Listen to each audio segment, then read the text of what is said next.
Welcome everybody. Welcome to Facebook Live. And today's guest, I feel like it's my radio show. Hey, this is John Holland on Hay House Radio, radio for your soul. But I know I have a lot of Hay House Radio people also, which I totally miss. So this is just another way of reaching out.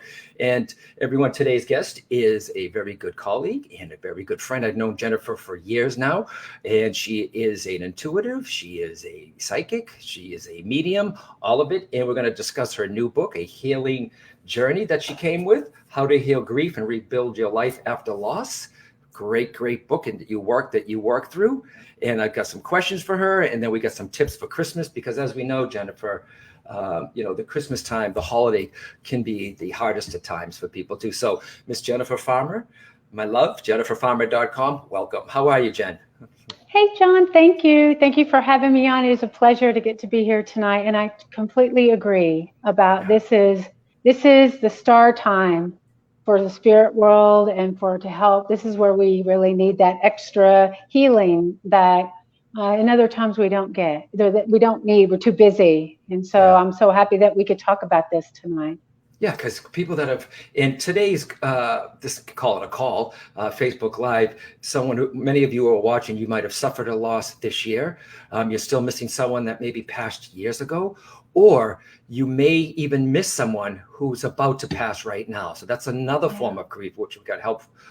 We got help for you also. But everyone, this is not just about humans, okay? There are some that have 2 legs and 4 legs, okay? Our animal friends too, because sometimes our animals are our children also, Jen, yeah? Yes, my Sammy is in spirit, and she likes to pop in every now and then. So yes, we miss our 4-legged companions. Yeah. And if you're just joining us here on Facebook Live, today's guest is Jennifer Farmer, intuitive, medium, and author. Yes, and this is your first book, Jen, isn't it? Yes. So I have to give you credit for this. You self-published, you did it yourself, A Healing Journey, How to Heal Grief and Rebuild Your Life After Loss. So, Jen, first of all, would you consider this a workbook or a book? Because there's a lot of information, just like a book in here. But it's a book and a workbook. Yes. People could experience some awarenesses and healings just by reading the material, because I share some of that. But for those that are type A people like me that like to process everything, you really, it goes from your head to your heart if you actually do the work. Yeah. And Ashley says, I could cry. This is exactly what I need to hear right now. Maybe it's synchronistic, Ashley. Maybe, like you said, you're supposed to be here. Maybe you saw an email or a Facebook post that I did in beautiful front cover, Jennifer. So those that are supposed to be here, this may help you, or we hope it helps just a little. Or you can share this over. It'll always be on my Facebook page at John Holland Facebook page. You may share it over to a friend who may not be able to attend this for tonight too. But Jen, let's just hop right in here with this too. When you sent this to me, I didn't even know you were working on it. So how did you come up with the idea of A Healing Journey? Where did that come from? So you should know, number one, I felt the urge to write a book for a long time. I just didn't feel like I had anything super different or important to share. I was like, there's so much out there already. And last year, I really said, okay, I got to do this. I've been getting the call. I got to do it. So I started to think about what I wanted to do, and what I wanted to write about was to help people, everyday people, know that they could connect to their loved ones while they're going through the grief process, because when you are going through grief, the spirit world, our loved ones, can really bring comfort in that. And so when I went about writing that, I was like, well, the big problem is people that I've worked with over the last few years, just everyday people, they don't want to be mediums. They just want to hear from their children, their husbands, their partners, their dogs, their cats. The biggest, usually, the roadblock is grief. Sometimes you can't sense things, you're numb, your emotions are lower. And so I was like, well, if I could help people realize that that's kind of the first step, you got to heal through some of the grief to actually feel and perceive your loved ones. That's where I could do the most good, because that's where I feel people struggle 3, 6, 7 months down the way. Sure. And when I went to look at grief books, this is what I found. I found a lot of woo-woo books about how to connect to people. And I found a lot of grief, like written by, doctors and things like that. And I was like, but you need to have both. You need to have practical, you need to have practical guidance Sure. along with the, left and right brain. And so when I saw that, I was like, well, why don't I do one that's a little both? Right. That I use that, the grief, process, explain what that is and kind of how I went through it. And that's what's different about this book is I was kind of wrote itself. It's one of, always hear people, oh, the book wrote itself. I go, nope, not me. It ain't writing nothing. Right. And so when I started to write, it's like all of my insides and experiences with grief just kind of ended up on the page, and I could figure out how to help with that. So it started one way, one, because I got the nudge, and two, because I trusted to follow it, and three, because I did a little homework. It's like, how can it be different than the other stuff? Good. And with this book, I mean, when is it, what stage of grief, or where in the process of grief is it a good time to use a book like this, Jen? So there's a couple of reasons. One is there's unresolved grief from a long time ago. Sure. That you just stuffed it down, and that usually shows up with chronic pain. So if you're somebody that's dealt with chronic pain, or you haven't felt connected to your life and suffered from depression, any time is good. Okay. As far as you've lost a loved one, it's good to have it on the shelf, maybe 60 days after, because at that point, you might be looking for that. How long is this going to go on? How do I get through this? Yeah. And I wrote that in a place where if somebody's 60 days out, you can do one little thing that you have. It's just like one of my clients told me. She said, what this book gave me was it gave me the courage to take the tiniest steps at my most raw and vulnerable time. Right. And of course, she lost her partner of lots of years, and she bought the book like 60 days into it. And she said, it gave me just the little steps to know that I had somewhere to go. Okay. Yeah. And, that's how it works. And then I had some of my folks that we went through a book study that were like, I didn't think I had grief until I read your book. And then I was like, I can't believe I beat myself up for all these years of regret because I didn't get to say goodbye. And so some people have told me, if you're drawn to it, whether it's now or later, if you're drawn to it, that means Spirit is calling you, that there is healing to be done in your life. Right. Whether it's now or later. Yeah. And, Jen, I really believe too, I've worked with a lot of bereavement counselors, a woman named Edie Nathan, David Kessler, who's a good friend of mine, worked with Elizabeth Kubler-Ross. And when it comes to grieving, I think people really believe that when they let go of the grieving, they're actually letting go of their loved one. When in fact, that's not true, is it, Jen? It's not. I know that's in your book too. Yeah. So remember, everyone, if you're working through that grieving process or you let go of it, it doesn't mean you don't love them anymore.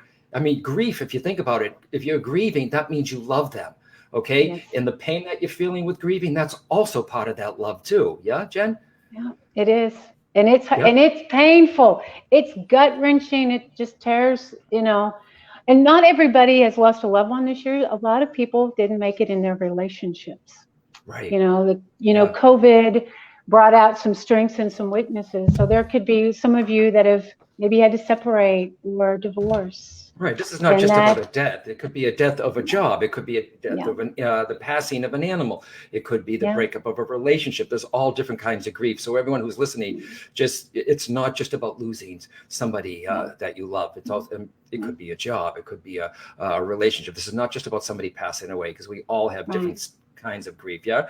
And so you help people, Jen, too, it says, I wrote down I had to ask some questions for you. What do you help people with in the book? The process of moving through it? Like that one woman said, was a good leading is like little steps first. Yeah. So usually we go through 5 techniques. One is we start to give ourselves permission and to try to figure out what that looks like to either grieve, heal, be mad, be glad, whatever that is. Right. And we begin to go inward. And that's kind of the first step, is we have to choose to want to heal. Right. And then I kind of showed that looks different for everybody. Sometimes it's an action and sometimes it's an attitude, right? And then through that, we go through that part where we begin to look at the regrets and, the things that we wish we would have done that maybe we hold ourselves hostage for. And then we kind of go through the rest and rebuild process, which is getting a new purpose, figuring out how to live with your loved ones on the other side, and how to deal with that empty space that they there. And so we go through kind of things to move through the grief. And then finally, as we start to talk about how to feel your loved ones on the other side. That's beautiful. I love that part of the book. Yeah. I'm glad you like that part. Well, that was a big part. So you say five, did you say five steps? Five? Yeah. Okay. Yeah, 5 key strategies. And so what's great is some of them may not be someone, like number 5 may not be best for someone that's lost their loved one. Because you can't focus. Maybe it's one of the other 2 that you're drawn to. Jen, you know enough. You've done all the research here too, though. A lot of people don't realize the 5 stages of grief, right? And I know somebody gave you some feedback too, Jen. So can you name those, like at the top of your head, what the 5 stages are? And when it comes to the 5 stages, is that for the person who's passing, them about to pass, or is it for the person that remains behind, the shock? I feel like it's depending on who it is. Like my mother, she died in a nursing home over a 3-year period of time. Right. And so there was a lot of anticipatory grief, which is what you're talking about. Like she knew she knew this was the last block for her. Okay. And I watched her go through that. And then I grieved watching her deteriorate. Sure. Through that. And then we have our shock, where they pass without our permission. So the first one is what, Jen? 5 stages is number 1 is what? Oh, it's shock. So let me grab my book, because we actually go into that, because it may look different for everybody. Some people don't go through all 5, but what we do is we have some. So we have denial, and denial and shock, and that's where you go, I can't believe this is happening, or I can't believe that why didn't I say goodbye? Why didn't I tell them I love them? And so that's actually in chapter 1 where we talk about, and I've just got the book here. I don't like to quote from memory. So keep going, John, because we got denial. That's where we have shock and fear, and we have confusion. What do you, anger. That's the next one. Women typically don't like to admit they're angry. They stuff. Then there's the bargaining, which is my favorite. I bargained with my dad. If only I had said that I love you before you died, I would have, like you maybe would have lived. Right. And then there's the depression. Yeah. And some people get really stuck in that. And that's where the book can help you not get stuck in those painful spaces so long. And then finally, acceptance. Obviously, that doesn't mean we like it. That doesn't mean we're okay with it. It just means we found an acceptance that we're meant to move forward and move forward in our life. Right. So once again, 5 stages, Jen. Shock is the first. Yeah, that's denial. It comes with all that. Okay. So you got denial, anger, bargaining, depression, and acceptance. Yeah. Yep. So I'm only saying that, everyone. Some of you may know that, but some of you don't. So you can actually see, okay, I'm in this stage. And if you go through it when somebody passes, like Jennifer said, like, I can't believe this is happening. And and then the denial of it, I can't believe they're gone. And then the bargaining, if I only did this. And if it's for someone who's alive, and their 5 stages is the shock. I can't believe this is happening to me.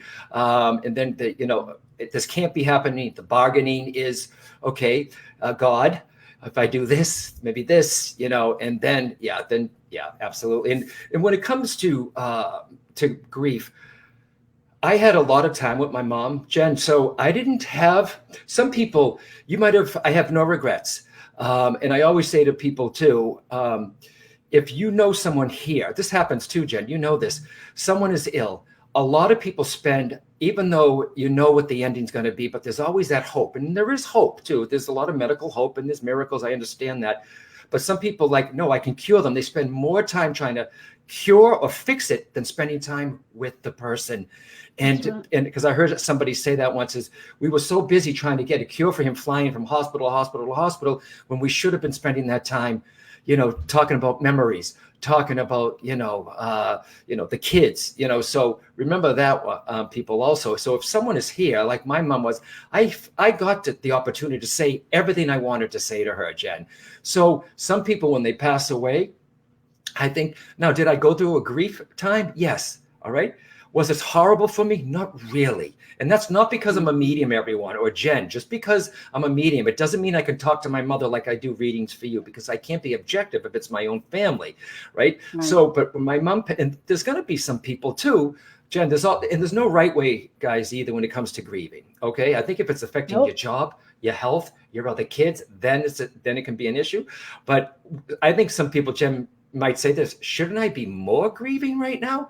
And I'm like, I didn't have that with my mom. That's another form of people saying, shouldn't I be? If you had that a lot of people didn't have that opportunity like I did with mom. They might lost someone right away. But my thing is, have no regrets. Guys, if you have the opportunity now, say what you have to say to them. Okay, the I love yous, I forgive you. Do you forgive me? So anyways, Jen, I just have to, from my experience too, I had to throw that in there too. And you had, what are some of you, because this book just came out. Once again, if you're just joining us, A Healing Journey, How to Heal Grief and Rebuild Your Life After Loss. What is some of the feedback, Jen, that you're hearing from some people? Like, is there a story of someone that lost someone slowly or somebody fast, and they worked through the whole book? So I think one of the key, I get a lot of parents that have lost their children. Yeah. And so one of the most recent, I love Terry. She, and if you're listening, hello. What I loved about what she shared is she thought she was getting messages, but she wasn't sure she was making it up or not. Right. She wasn't sure if it was really happening. And so for her, it gave her a chance to really look at some of those messages, to see that someone like an everyday person can hear from their loved ones. But it also helped her kind of back up a little bit to make sure that she was taking care of herself. Sure. Through that.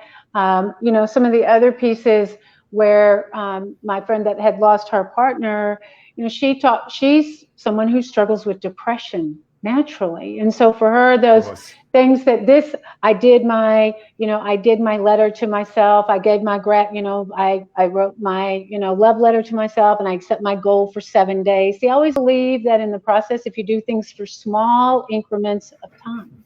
So like if you're if you're not sure that you can get out on Christmas Day because you're grieving, maybe you try one trip. Maybe you just take a ride around the block and you look at some Christmas lights and you come home, just to honor your loved one. So it doesn't have to be a big thing. It can start with super small actions. And that's what I think most people that have shared with me is they like the steps, but they also like that I made it super easy to make small progress steps. And that when the crap hit the fan and you can't get out of bed, that it's okay. You just have, where you can go. Yeah. And this is a big shout out too. When my mom was ill too, I was still working, traveling. She was up near me at a long-term care place that she loved, and they loved her. But I was physically exhausted. So guys, you have to take care. The caretaker needs to take care of themselves. And you're like, no, this is not my time. By you taking care of yourself as the caretaker, you're going to be better for it, everyone. Trust me. When you're going through red lights driving, it's a problem. All right. And Jen, yes. I think it's such a great workbook. You must have a favorite section, Jen, of the book. Do you have one? I do. Yes. So I have one that was my favorite, which is the rest, repair, rebuild, because that's where we begin to reconstruct our lives. Right. But the one I needed the most personally was giving myself permission, there's one that I love and there's one that I needed. Right. And so I found myself, after going through, I needed to give myself permission to heal, to move forward. I found that I have used that more to rebuild. And so the other ones I like them because you transform like a butterfly. Yeah. You begin to rest. You begin to do what you said. I learned how to eat again. I learned how to eat by myself again. I learned how to listen to music again. And if you have a husband or a wife that you did everything together, going to the grocery store by yourself could be a whole new experience. And so you begin to set small goals in small ways that are not overwhelming, because grief, it's messy, it's overwhelming, and it can take you down. Yep, and I heard it in a movie once, and I'll never forget it. I always get stuck when a movie. I need to think of the movie ahead of time, but I'm just free flowing my thoughts. In the movie, a woman she was saying to her son, she said, "Do you know how long it took me to stop saying we to I?" Oh, I. Right? Yep.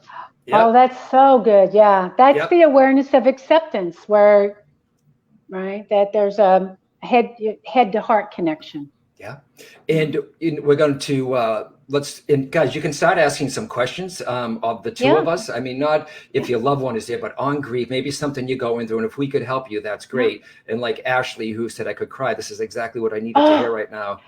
Right? Hey, look at this. Hang on just a second. Terry, I just said your name. This is her. This is the lady I was talking about. Terry, it says, "I love your book. It's the first." Hang on, Terry, I see you. This was who I was hoping you would join tonight. I love her son, Jake. He's in the spirit world. But anyway, Terry, hello. That was a big shout out to you. I just mentioned you and how powerful you being in that first book study with me. Thank you for sharing your son with me and your experience. That's beautiful. That's beautiful. I don't see the comments on mine, but it's okay. I don't see them. It's okay. As long as someone else can. Don't worry. I have backup here. It's fine. And Jen, this is one of the hardest times. We just left Thanksgiving holiday. You may not have that depending where you're watching this in the States, but some people do have the Christmas, Hanukkah. This is a very special time. And this may be your first. Yep. And this, what did you say?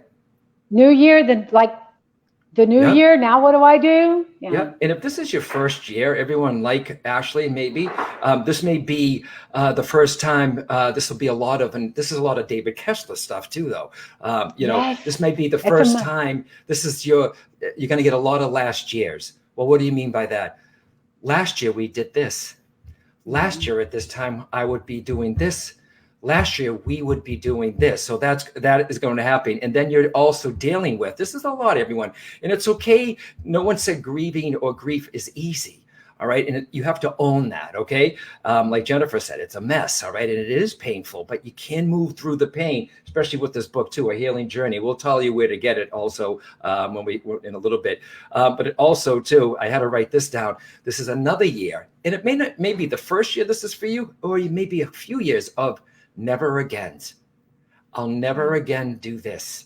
I'll never, right, Jen? Right? The never You're gonna agains. make me cry. I feel like mine was on Saturday. I called my mother. Yep. It's okay, sweetheart. And I know this from my mother too. You're gonna have moments where if you're new to this, many of you now, some of you here, you can start commenting on this. You're gonna have it happens suddenly. No one says you have to grieve at a certain time. At a certain time of the day here, it's going to happen out of the blue. My mother, it happened to my brother Joe. Actually, he was at the supermarket my mom loves salads, okay, and he was getting a salad. He just broke down, right? So, yeah, I can feel that. Yep, it's so you may be in line at a store. You may see if your mom loves butterscotch candies. You're in a candy store. You see a package. You never know. All right. And there's nothing wrong with it, guys, too. Yeah, people may look and luckily they may come over in 6 feet or, and say, "Are you okay?" But there's no right way or wrong way. And Jen, don't you agree for this holiday, right? I learned this from David, too, in your book. Some people feel like it's the holiday. I should be doing something. It's okay to cancel it. Cancel the puppy, guys. It's okay to cancel it. But, I would suggest that you do one thing to honor yourself, but to honor your loved one. Right. Because a ritual. Stick to your rituals. Yeah. And you might have to have a new one, but like with people in my membership, I say, just write one little love letter to your loved one. Mm-hmm. If you can do that before the end of the year, and it might be, "I love you, I miss you, I can't believe I'm here." But give a place for that love and that grief to express itself, so you don't end up stuffing it with things that aren't good for you. Right. If you feel that, guys, you know what I mean? When it comes to rich, if every year you did the tree on top, I mean, you put the star on top with it's okay to let go of a ritual also. All right. And, you know, when in time, guys, when in time, you'll be able to maybe make an ornament for the loved one and put it on the tree. Maybe you'll, if you want, when you get to that point, you're still setting a table in honor of them. Okay. Or you sit around and you talk about memories when you're ready for that. But it's okay. I know people, Jen, who lost someone, they didn't celebrate Christmas. They went on a cruise. Okay. It's okay to cancel. All right. And, you know, and then you're going to have people say, yeah, but it's Christmas. You have to take no during grieving is a wonderful thing. Okay. Or no, thank you. Well, we'd like you.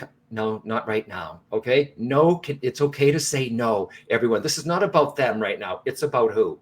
You. Oh, exactly. Yep. And I know you. The other thing I loved about what David, because I've watched that, is that if you're one of those giving people that just feel like you can't say no, have your exit plan.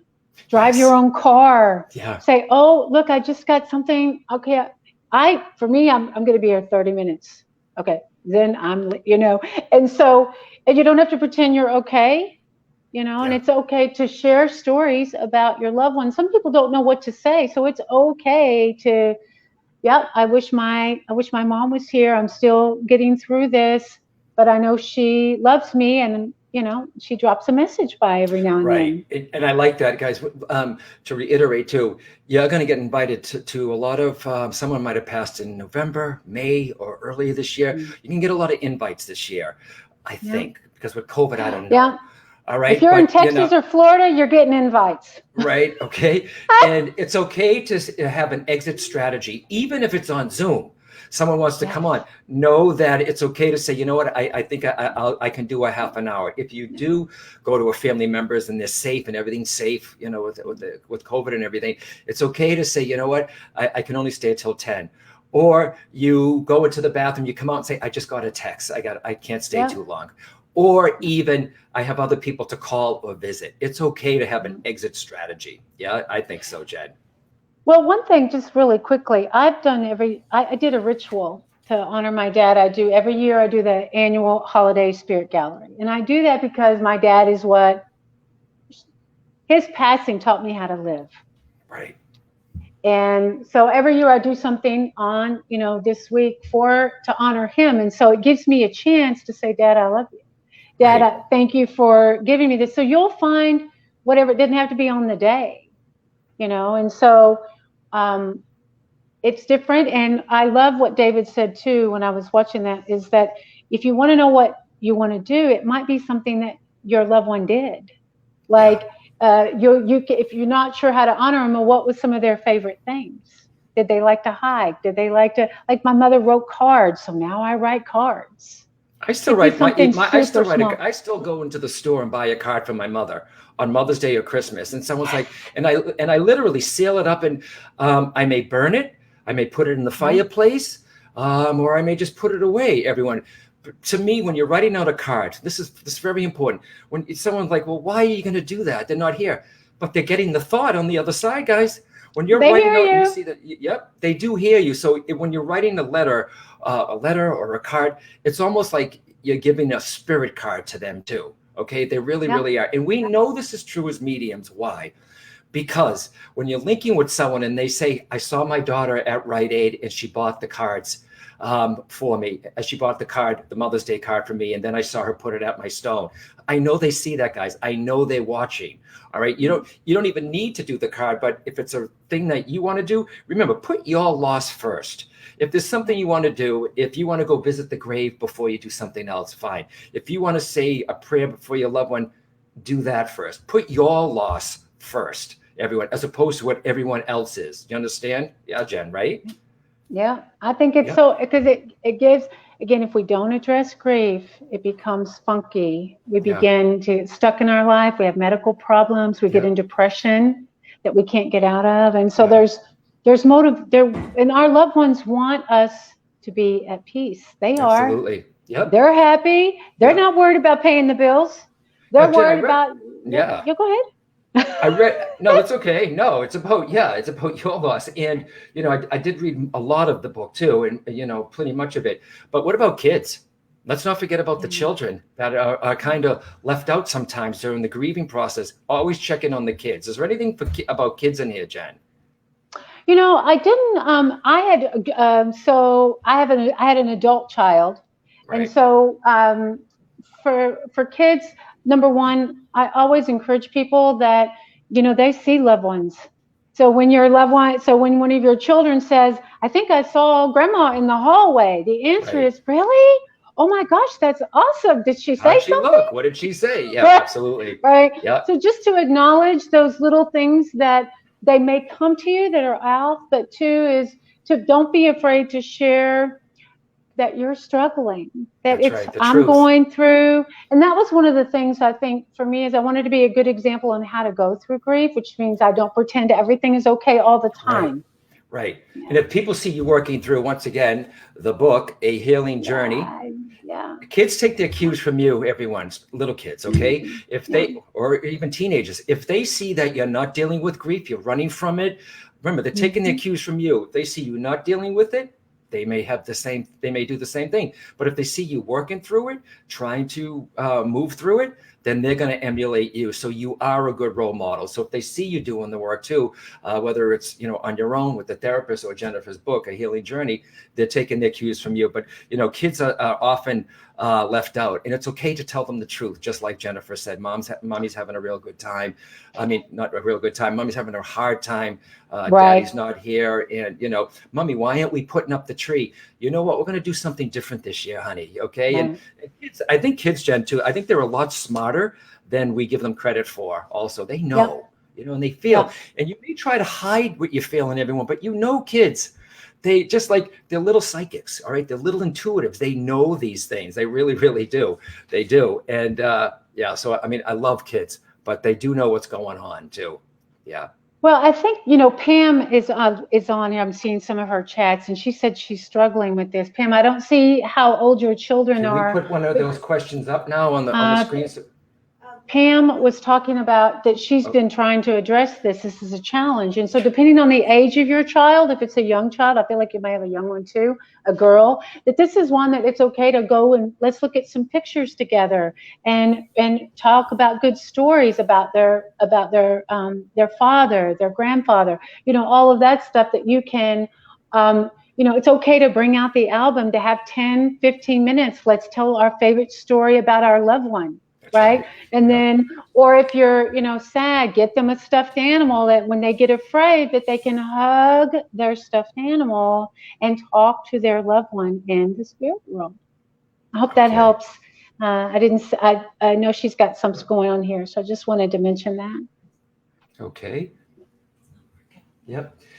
There's a question. I have somebody here helping me up to thank you, Laura. Yep. So, Laura, this person says what? She asked, she doesn't feel her son visits her. Why is he mad at her? So he doesn't. He doesn't visit. He doesn't. Right. There's a woman, I don't know her name, but she's asking Jennifer, why doesn't her son visit her? Is he mad at her? Oh, God. No. Oh, no. Okay. So, and what's her first name? Kathy, I think. Yes. So, Kathy, first of all, it's not that your son isn't visiting you. It's just that we have to learn their frequency, right? So I was just looking to see if I could see your text, Kathy. How long? And it's been right at a year since he passed. I'm just looking here.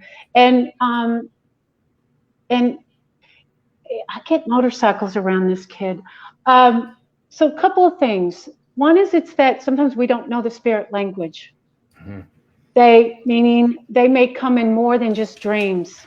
Sometimes they come in, and Kathy, that's just a couple of things with that is that some of them leave signs that are different than what you expect. So what I would say is open up your idea of what a message could look like. And very much like John was saying, like he writes a letter to his mom. What that does is that opens up that communication where you're able to look at signs. So you look at reoccurring signs and it's a sign because you get a aha around the heart.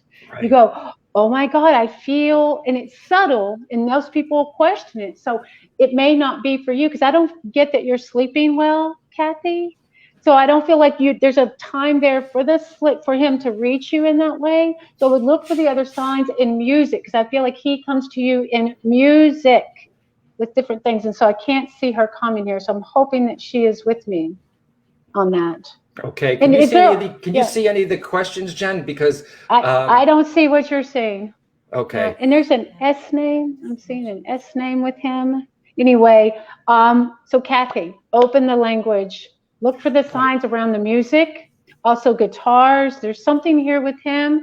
He didn't get to say goodbye before he passed. There's an S name connected here on this side. I feel like July is an important time frame. So keep your communication open. And if you read stories, how other people are connecting to their loved ones, meaning everyday people, you may get that familiar, like, oh my gosh, I didn't think they could come in a license plate. Yes, they can. Yeah, absolutely. And you might have had some people, Jen, and for everyone who's listening, you might have had a deal with your partner, or your kid, your mom, your dad, say, just show me a feather and I know it's you. But don't demand the feather. Be open more than the feather, because guys, when they go to the other side, they have to learn how to do this too. You know what I mean? They have to lower their energy. We raise ours. And that's why we don't feel them when we're going through the heavy stages of grief in the beginning. In the beginning, you may go to the memorial service or the funeral, and you might have said to someone, I feel like they're still here. Maybe they are. Maybe they're right there beside you, but we talk ourselves out of it. And if you demanded a butterfly, be open to their name on to their favorite song playing just when you're thinking of them. And you're going to say, well, how do I know it's really them, not me? You feel it, everybody. You just feel that aha moment, like Jen said, right around the heart. Okay. It's right here. Really do. Yep. So just be open and don't demand. But you might just get that red cardinal that you asked for, or the butterfly, or the flower that blooms in the winter. Okay, which it's I don't know how that happens, but it's an amazing thing. Just be open. You may smell your mom's cologne. These are all after death communications too, Jen. You know this, the ADCs. You may think of your mom. There's her favorite song when you're thinking of them. All right, and they're not gone. They are not gone, everyone. And a lot of people, Jen, say, are they okay? Yes, they're okay. We're the often ones who aren't. We see. We have a Desiree ask. It has been 11 years since my son passed over. We know. Okay, Desiree. That doesn't matter. Yeah, that's yesterday. He took by his own, but he helped himself cross over.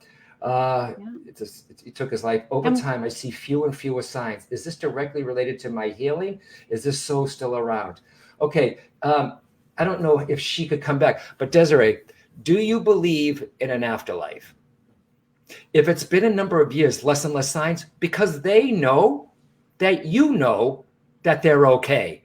All right. And I think too, though, you got to look at it this way. They don't just hover around us. Okay. I think that's the real world, Desiree. That's the real world. Okay. That's where we came from. And that's where we'll go back home. I always say, like, my mother took a year to come through for me in a dream. All right. I think she was just like saying hi to everybody. And I have a friend who passed away, very good mentor, Vincent, okay, who was a psychic and a teacher for me and one of my best friends. Haven't heard anything.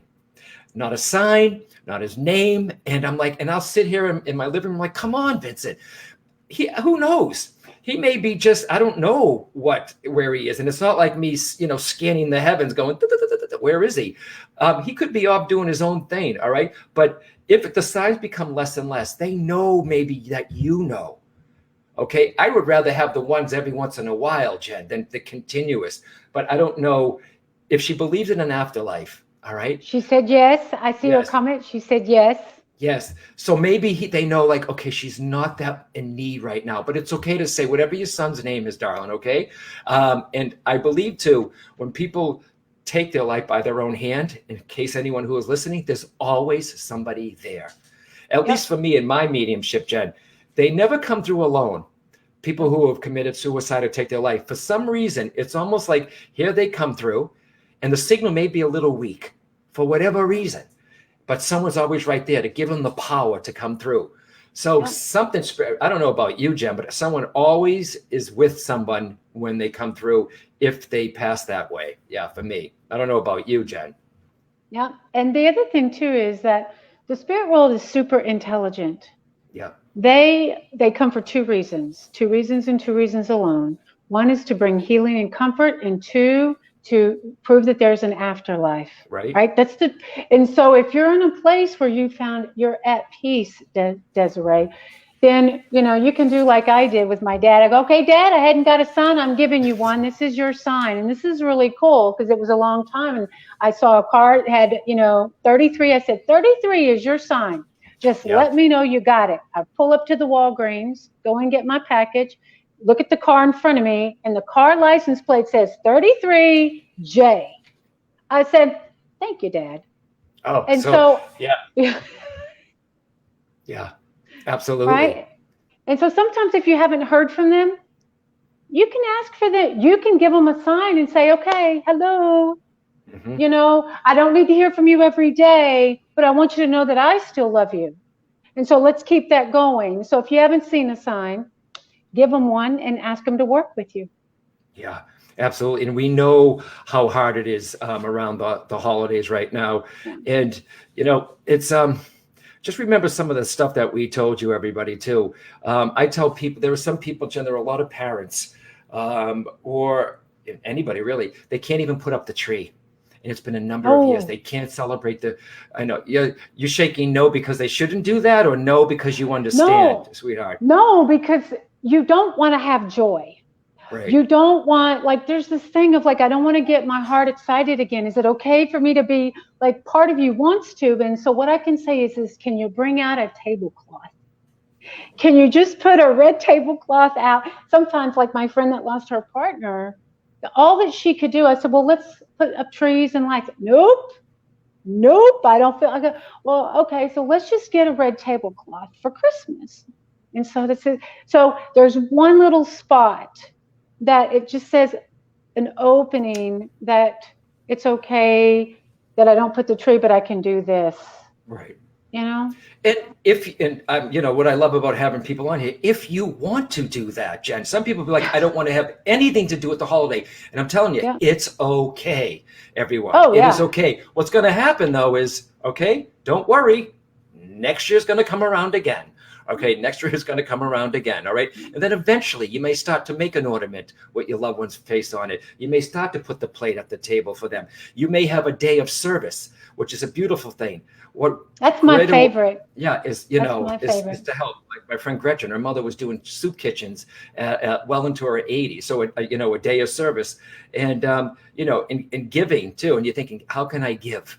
And, a lot of people, everyone, for someone, if you know someone that lost somebody this year, which some of you are watching do, okay, whether it's yourself or somebody else, a lot of people will call and say, what do you need?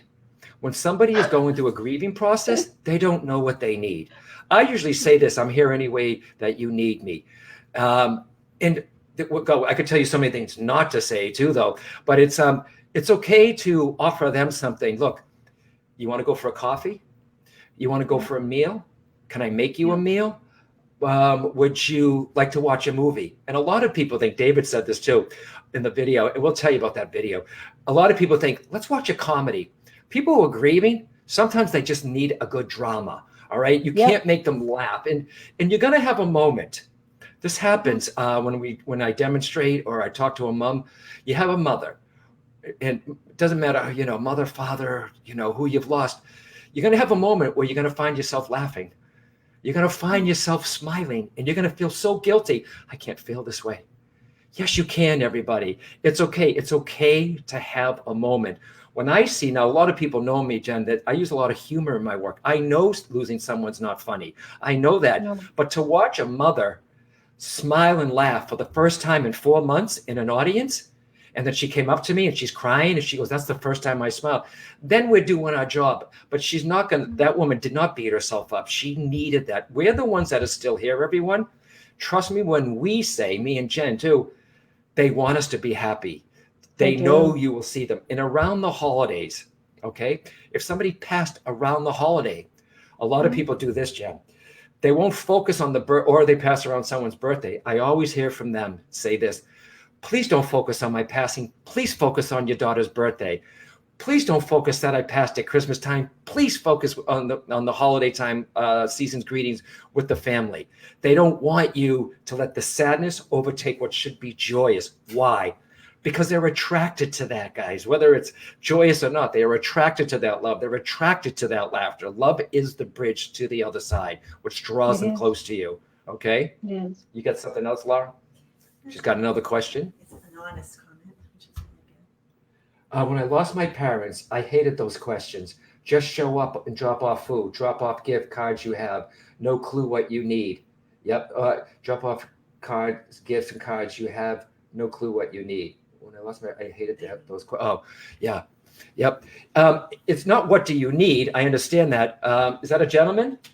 That's Denise. Denise. But it's okay to say, would you like to, not instead of what do you need? Exactly. They don't know. Say, can I bring you a cup of coffee? Would you like to go out for a coffee? Not what do you need? Because they don't know. Right. And I try to say, if I with someone who's passed away, I'm here any way you need me. And, you know, too, Jen, when somebody, I just did a reading for a woman, her grandfather was 91 years old, right? Quite a character. And some people say this, and this is just to show you, everyone, what we've learned as mediums, what to say, what not to say sometimes. If they're 91, at least they lived a good old long life. It doesn't matter if they were 91 or 7. Guys, do you realize that? It's like, we know that they lived a full life, okay? All right? But it doesn't matter if the person's 100 or they're 7. All right. Yeah. Okay. And you may have people say to you too, if you're grieving right now, you need to snap out of this. All right. Oh God. I hope not. If you have them say, back up, you're in my aura. I don't want to hear that. And there's no time limit on grief. All right. But I do feel, Jen, when is it an issue, Jen? You feel that it's time to see a counselor. Is it letting go of your health, food, not taking care of the other kids, your job? When is it time, Jen, from your experience in the book and your own loss, when is it time you say, you know what? When do you need to deal with the grief? When do you know you need to deal with it? Okay. Or to see a counselor, a grief counselor? So the two things that really I think are important are anger.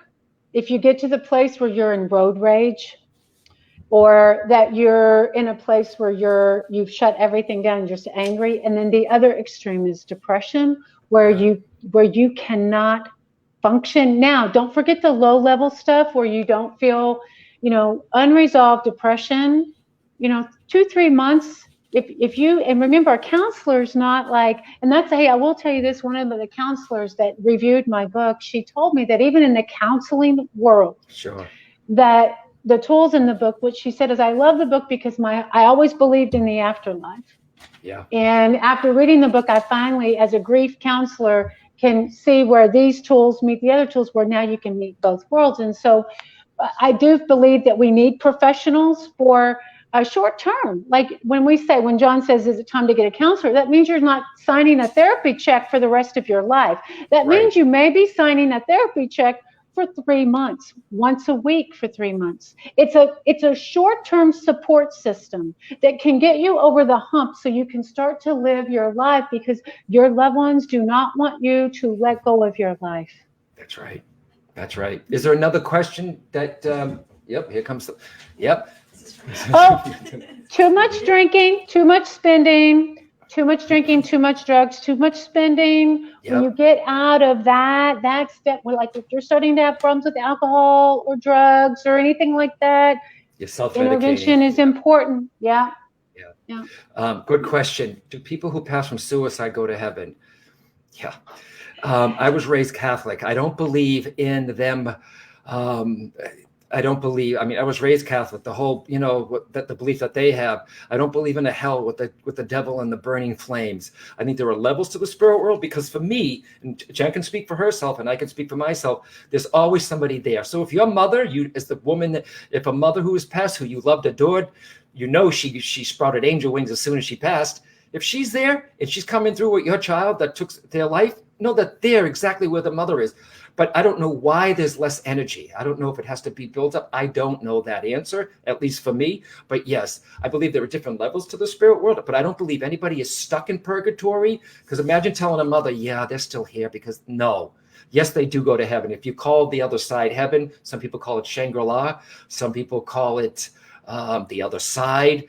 There's some people call it, I forget what the spiritualists call it, but there's Summerland. All right, that's another thing also. But yes, my love, or I hope that's a woman. It doesn't matter. I love you too, man. Yes, they do, everyone. And prayers are the best thing. John Edwards said this once too, though. Prayers are very helpful. He says when he's doing messages, when he sees musical notes, he knows that those are prayers going to heaven. Okay? Yeah. They do. They really do. And you might have, what I do, everyone, my mother's picture is not splattered everywhere. I do something simple. In every one of my closets, my mom was Italian. She was happy with the house dress. Trust me, be like, Ma, you can't wear that to Walmart. So in my closets, there's my mom's, one of her house dresses just sitting there. And she gave away, when she was ill, Jen, I said to her, my mom had a lot of things. And I said, Mom, do you miss your stuff? She goes, what do you mean? My knickknacks in my apartment? Jen, all the things she collected, her phone, she didn't care. She didn't care. She goes, I don't care about it. I don't, So I know we're giving you a lot also. Connie, Jen wants to know, no one in my family understands why I'm still so upset over the loss of my dog. How can I help them understand? Interesting. So number one, it's not your job to teach them what you need in that way. You can stay, Jennifer. And with that, just know that they're not four-legged people, and they'll never understand. So just love and embrace your dog. Love and embrace your four-legged friends. Know that they're with you, and stop trying and worrying about getting them to be convinced, because they're never going to get it until they have a four-legged friend that loves and is their companion. So right. And it's funny. I know two people live in the same house, lost the dog, the female, unbelievable pain. The husband saying, I don't understand it. It was just a dog. Oh, yeah. Oh no, you didn't. Yep. It's so what you do, and I understand it's not your job to convince them, but I'd be curious, my love, how long has this been for you? What I think could happen is, like, I have my little buddy here, 13 and a half. All right. And I don't, yes. Yep. I don't want to, I know he's getting older, but instead of grieving that, we know what's going to happen. Okay, at 13 and a half, he could go 14, 15, 16. I don't know. But every day I'm spending it's quality time with him too. But what I think might help you, darling, too, is there an animal charity? I know they're all closed right now, but when they open, is there something that you can do? Because a lot of animal rescues love volunteers. And I'm telling you, you want some love? Go there and give. Just like my Coda Fund, all right, that I help with the charity. So that may be something for you too. And Kamel, I get this all the time, Jen. Here's a good one, all right, because we're winding down. If they reincarnate, how are they able to still be able to round us? I get that all the time. Yeah, I have a standard answer too. Yeah. So let me hear yours, and then you'll hear mine. You're the guest, so I'll let you go first. Yeah. So first of all, the spirit world's non-physical. Yeah. So they can be in a dream with your aunt, and then they can be, with you watching TV, and you get fluttering of lights. They're not physical. They can go beyond the physical realm, and so they have more power. They can be in two places at once. They can be in three places at once. The coolest thing I had is I was doing a show like this. My sister, she texts me, "What is going on? There are pictures falling off my wall." And I was like, of course, she does that paranormal stuff with my mom, who's in spirit. I go, "Yep, that's Mom. She's just saying hello, making sure you're paying attention."